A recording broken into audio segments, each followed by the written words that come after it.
القلب الذي يخشى الله لا يخشى خسارة أحد. القلب الذي امتلأ بخشية الله لا يضطرب عند رحيل الناس ولا ينهار حين تغلق الأبواب أمامه.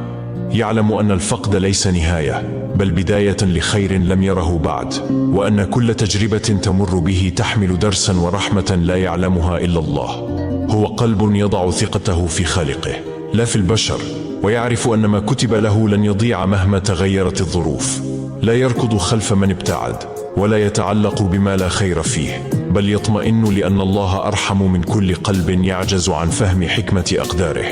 ذلك القلب يعيش في طمأنينة، صابرا شاكرا مطمئنا بأن كل خسارة صادفته كانت لمصلحته، وكل ألم مر به كان ليعلمه الصبر والقوة.